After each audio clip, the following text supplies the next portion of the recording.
Assalamualaikum warahmatullahi wabarakatuh. Selamat datang di podcast milik kita. Episode spesial menyongsong Hari Ibu. Kali ini saya Dia Eka akan mendatangkan narasumber. Beliau adalah seorang ibu rumah tangga. Seseorang yang sangat berarti dalam hidup saya. Seseorang yang tidak akan pernah terbalas jasanya, yaitu ibu saya, Ibu Emiliati. Perlu pemirsa ketahui, Ibu Emiliati ini memiliki 2 anak. Anak pertama yaitu perempuan, saya sendiri, dan anak keduanya yaitu laki-laki bernama Ibrahim Hasan. Assalamualaikum Ibu Emiliati. Waalaikumsalam warahmatullahi wabarakatuh. Terima kasih Ibu udah berkenan hadir di acara podcast kali ini. Iya, sama-sama. Ibu apa kabar? Alhamdulillah baik. Boleh nggak nih Bu, Mbak Dia tuh nanya-nanya dikit sama Ibu? Boleh-boleh saja. Nanya banyak juga gak apa-apa. Gimana sih Bu rasanya menjadi seorang ibu? Rasanya menjadi seorang ibu ya sangat menyenangkan sekali. Karena menjadi seorang ibu itu kan merupakan semua impian para perempuan yang sudah berumah tangga. Menjadi seorang ibu itu merupakan anugerah yang sangat indah yang diberikan oleh Allah Subhanahu wa Ta'ala kepada saya tentunya. Dan saya merasa sangat beruntung bisa mendapatkan kepercayaan tersebut. Karena di luaran sana masih banyak sekali perempuan-perempuan yang sangat menginginkan untuk menjadi seorang ibu, namun belum mendapatkan kesempatan itu. Jadi, saya merasa sangat bahagia dan bersyukur sekali kepada Allah karena sudah diberikan kepercayaan dan anugerah yang terindah tersebut kepada saya, yaitu bisa menjadi seorang ibu. Terus gimana nih Ibu menjaga keseimbangan antara perhatian Ibu kepada kedua anak Ibu? Ibu selalu memberikan kasih sayang ibu kepada anak-anak ibu itu dengan sepenuh hati, dengan penuh keikhlasan, tidak pernah membeda-bedakan kasih sayang ibu itu untuk anak ibu yang satu dengan yang lainnya. Saya tidak pernah membeda-bedakan hal tersebut karena saya sangat menyayangi semua anak-anak ibu. Terus nih Bu, biasanya kan Mbak Dia sama adik tuh kan suka berantem nih. Itu gimana sikap Ibu? Kalau berantem itu ya menurut ibu itu hal yang biasa sih di rumah. Malah itu yang membuat suasana rumah itu menjadi ramai dengan pertengkaran kecil. Selama itu masih pertengkaran kecil loh ya. Kalau mereka lagi berantem, biasanya ibu melihat dulu nih siapa yang salah, si adik atau si kakak yang salah. Kalau misalkan nih yang salah si kakak, biasanya saya langsung menegur si kakak, menasehatinya, dengan catatan menasehatinya itu menggunakan kata-kata yang baik, tidak menggunakan kata-kata yang kasar. Karena apa yang kita ucapkan dan perbuatan kita itu nantinya akan dicontoh oleh anak-anak kita nantinya, dan itu akan berdampak tidak baik untuk kedepannya nanti. Maka dari itu saya akan menasehati anak-anak ibu itu dengan kata-kata yang baik, tidak terlalu menekan si kakak karena tadi yang salah si kakak, tidak terlalu memojokkan dia, dan jangan sampai muncul pikiran di diri kakak ini tadi, ternyata punya adik itu gak enak ya, dikit-dikit adik, apa-apa adik, kita selalu disalahkan. Jangan sampai muncul pikiran seperti itu di diri si kakak. Jadi kalau saya menasehati si kakak tadi yang sudah salah, ya dengan kata-kata yang baik, tidak menggunakan kata-kata yang kasar, dan tidak terlalu memojokkan si kakak tadi. Begitu juga sebaliknya, kalau yang salah si adik ya saya akan menegur si adik, tidak melulu kakaknya yang disalahkan, seperti itu. Sekarang ini si kakaknya kan di pondok pesantren, itu rumah itu rasanya sepi sekali, beda, nggak kayak biasanya. Nggak ada yang berantem Ya biasanya kakak sama adik lari-larian, Bu iki lo adik, Mbak Dia itu tuh. Biasanya seperti itu. Sekarang sepi. Si adik juga, Mbak Dia ngapain ya Bu? Mbak Dia neng kono apa ya Bu? Kayak gitu. Beda. Tapi ya kembali lagi, demi masa depan Mbak Dia, ya harus dilakukan seperti itu. Mau nggak mau ya harus. Dan alhamdulillah sekarang dengan ikhlas belajar mengaji dilakukan dengan tanggung jawab. Terkadang Mbak Dia kan bilang gini, Bu, besok urunan ini, besok iuran ini Bu, iuran itu, bayar ini. Saya selalu bilang, udah nggak usah dipikir, masalah biaya itu urusan ibu sama bapak, biarkan ibu sama bapak yang mencari, ntar ada rezekinya sendiri. Tugas Mbak Dia selama di pesantren belajar, terus belajar, mengaji, dalami ilmu agama, seperti itu. Ada gak nih prinsip-prinsip atau nilai-nilai yang ingin ibu ajarkan kepada kedua anak ibu? Saya selalu menekankan, yaitu jangan pernah berbohong. Itu, jangan suka berbohong, jangan pernah berbohong. Sekecil apapun itu jangan pernah dilakukan. Itu selalu saya tanamkan dalam diri anak-anak ibu. Kemudian jangan pernah menggunakan barang atau hal apapun yang bukan milik kita. Itu harus selalu diingat. Lalu apa ya? Terus berusaha, selalu berusaha, dan jangan lupa berdoa. Setiap ingin melakukan sesuatu hal apapun, ingatlah selalu kepada Allah Subhanahu wa Ta'ala. Kadang ibu ngerasa capek gak? Udah ngurus rumah tangga, ngurus suami, ngurusin anak-anak ibu, itu ibu kadang ngerasa capek gak sih? Kalau dibilang capek ya kadang merasa capek, tapi ya semua itu akan hilang setelah melihat keluarga ibu bahagia, anak-anak ibu rukun. Itu rasa capek itu akan hilang dengan sendirinya, akan terbayarkan semuanya rasa lelah itu. Terus apa nih yang ibu nikmati dalam peran sebagai ibu?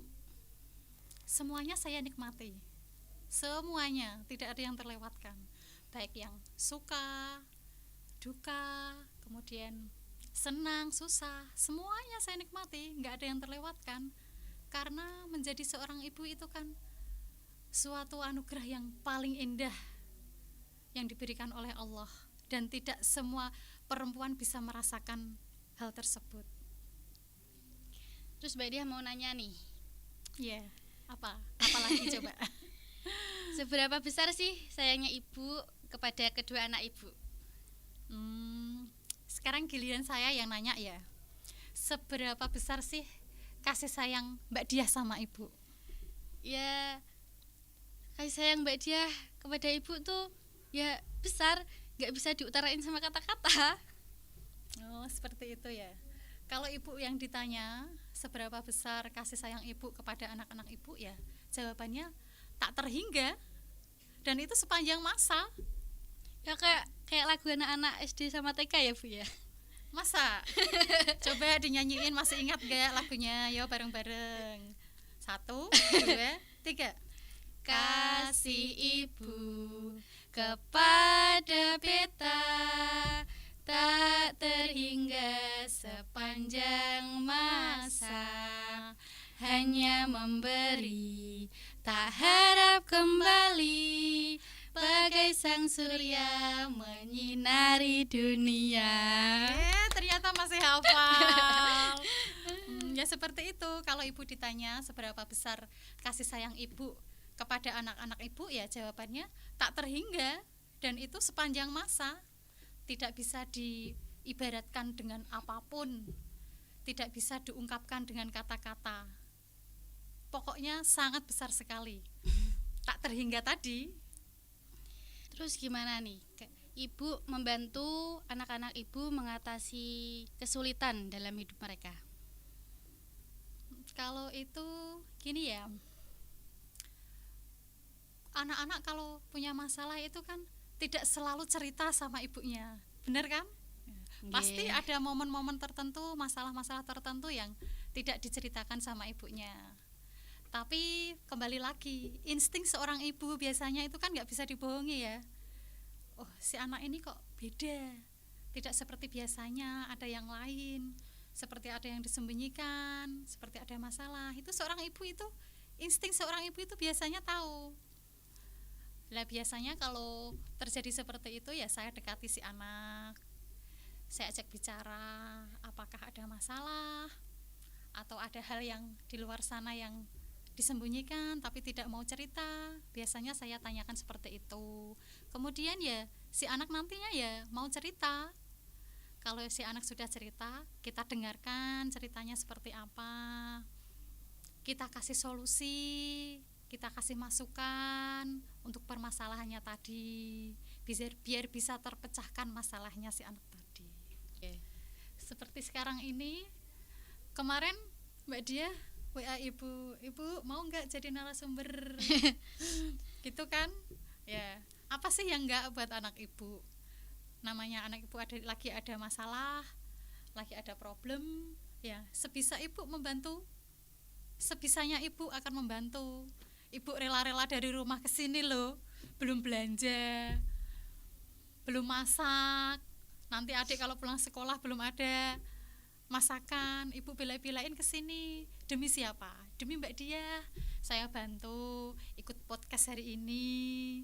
Semoga bisa membantu tugas-tugasnya. Ya, seperti itu. Ikut menyelesaikan masalah yang dialami oleh anak tadi. Apa yang paling ibu harapkan untuk masa depan kedua anak ibu? Yang ibu harapkan untuk masa depan anak-anak ibu ya tentunya ya menjadi anak yang soleh-solehah. Amin. Menjadi anak yang berbakti kepada kedua orang tua. Sedikit cerita ya. Masih ingat gak Mbak Dia dulu? Cerita apa nih? Tadinya dulu kan waktu mau dititipkan di pesantren gak mau kan? Dulu setiap diajak bicara, nanti setelah ini ngaji di sana, belajar di sana, pasti nangis, nggak mau masuk kamar, pintu ditutup setiap hari, ingat kan? Ya, akhirnya ibu dekati, ibu nasihati, dan juga sedikit ibu apa istilahnya, ibu paksa demi masa depannya. Nggak apa-apa, sedikit memaksa itu nggak apa-apa kalau selama itu dalam hal yang benar. Saya dekati, saya sering bilang di pondok pesantren itu sesudahnya nggak harus jadi ibu nyai, nggak harus jadi ustazah. Ibu nggak minta semuluk-muluk itu, nggak usah banyak-banyak. Ibu hanya minta satu, anak-anak ibu jadi anak yang soleh dan solehah, berbakti kepada orang tua, bisa mengaji, mengerti apa yang buruk dan yang tidak, dan bisa mempraktekkannya dalam kehidupan sehari-hari. Seperti itu.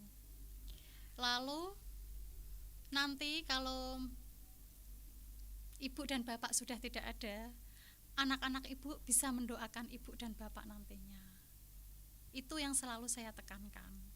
Kalau orang tua sudah nggak ada, apa sih yang diinginkan? Nggak ada, apapun nggak ada yang diinginkan. Hanya satu, itu saja. Doa dari anak-anak yang soleh dan solehah. Seperti itu. Dan satu hal lagi, semoga anak-anak ibu menjadi anak yang sukses nantinya, dunia dan di akhirat nanti. Amin. Sekarang ibu yang mau tanya. Dulu kan waktu mau dititipkan di pesantren, Mbak Dia kan nggak mau. Sekarang gimana rasanya sudah ada di pesantren? Ya, pertama nggak mau kan ya kayak gak enak aja gitu di pesantren kalau dilihat-lihat, tapi ya lama kelamaan ya betah begitu.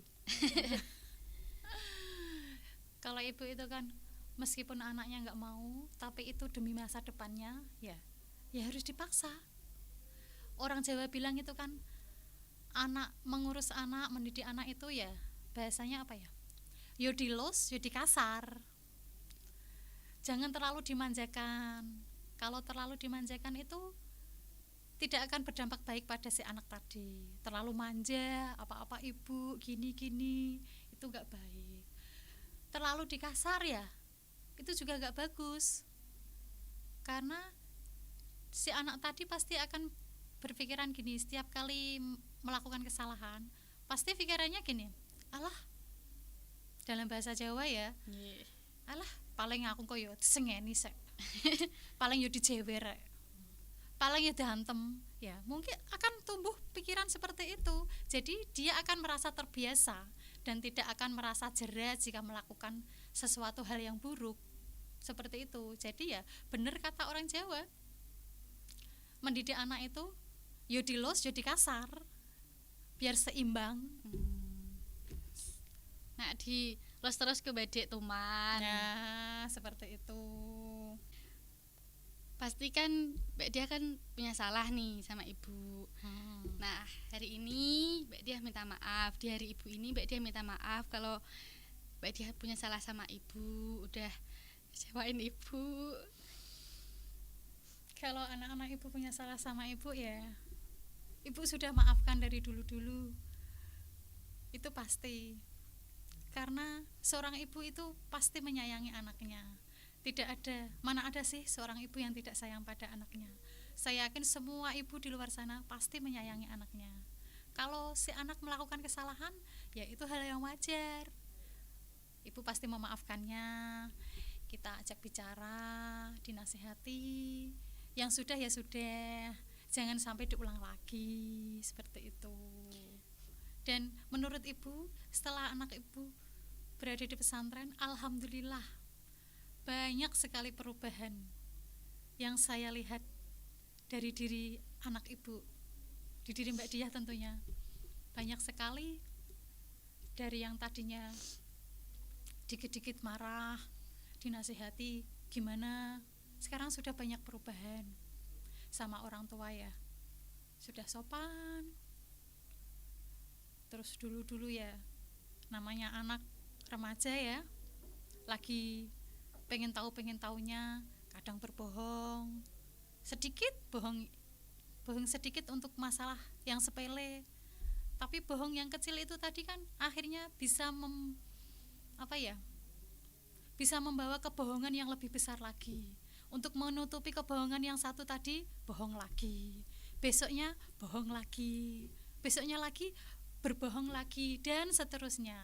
Akhirnya malah menjadikan diri si anak tadi kan menjadi sering berbohong hanya untuk menutupi kesalahan kecil tadi. Makanya dari dulu selalu menekankan kepada anak-anak saya, jangan pernah berbohong itu tadi. Dan itu sudah saya lihat perubahannya setelah anak saya berada di pondok pesantren. Dan saya hanya berpesan kepada Mbak Diah, teruslah belajar di sini, tuntut ilmu, dalami ilmu agama, agar Mbak Diah besok bisa mendoakan ibu dan bapak kalau sudah tidak ada nantinya. Terus berjuang, jika dimarahi bapak ibu guru, ya itu hal biasa. Jadikan itu motivasi bagi Mbak Diah. Jangan terus down, jangan terus aku tau disengeni, kesel sekolah terus rak tau leren, kesel. Jangan bilang gitu. Ibu selalu bilang semangat, dibawa seneng di hati, nggak usah terbebani. Yang penting dibawa senang aja dulu.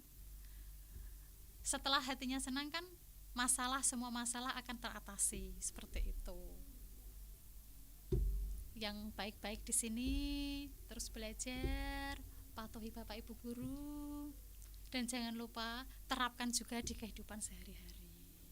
Semoga sukses selalu di dunia dan di akhiratnya nanti. Sekarang ibu mau tanya, apa sih yang Mbak Diah inginkan untuk masa depan Mbak Diah ke depannya? Yang mungkin yang dicita-citakan, yang diinginkan untuk masa depan Mbak Diah sendiri itu seperti apa? Ibu mau dengar coba. Mbak Diah tuh cuma pingin bahagiain ibu, bahagiain bapak. Harus itu. Terus cuma mau ibu sama bapak ki bangga karena mbak dia. ya jangan nangis. Ibu selalu berdoa untuk kesuksesan anak-anak ibu. Doa ibu selalu menyertai anak-anak ibu. Nggak cuma mbak dia, adik juga. Untuk keluarga kita, semoga keluarga kita menjadi keluarga yang bahagia, sukses dunia akhirat, dan anak-anak ibu akan tumbuh menjadi anak yang berakhlak mulia, menjadi kebanggaan orang tua. Seperti itu. Ada nggak nih Bu pesan-pesan buat anak-anak sama ibu-ibu di luar sana? Pesan untuk anak-anak di luar sana, teruslah belajar. Jangan pernah bosan untuk belajar. Teruslah berusaha dan jangan lupa berdoa. Berbaktilah kepada orang tua, patuhi bapak ibu gurumu. Terus untuk ibu-ibu yang di luar sana, semangat ibu-ibu. Ayo kita semangat, kita didik anak-anak kita dengan penuh kasih sayang dan keikhlasan. Kita didik mereka dengan baik. Mari kita tanamkan nilai-nilai moral yang baik dalam diri anak-anak kita, agar nantinya anak-anak kita itu bisa tumbuh menjadi anak yang sehat, cerdas, sukses, berakhlak mulia. Karena anak-anak kita itu nantinya kan menjadi generasi penerus bangsa, yaitu bangsa Indonesia kita. Begitu. Cukup sekian podcast kita kali ini. Untuk menyongsong Hari Ibu, izinkan saya membacakan sebuah quotes. Tidak ada yang bisa dibandingkan dengan kasih sayang dan cinta seorang ibu. Cintamu tiada bandingannya, tanpa syarat dan tidak bisa dipisahkan. Kemanapun saya pergi dan apapun yang saya lakukan, pada akhirnya saya akan selalu menemukan diri saya tertuntun dengan nasihatmu. Selamat Hari Ibu untuk ibuku tercinta. Sama-sama Mbak Dia. Sekian acara podcast kita kali ini. Wassalamualaikum warahmatullahi wabarakatuh. Waalaikumsalam warahmatullahi wabarakatuh. Sukses selalu ya Mbak Dia ya. Semoga jadi anak yang solehah. Amin.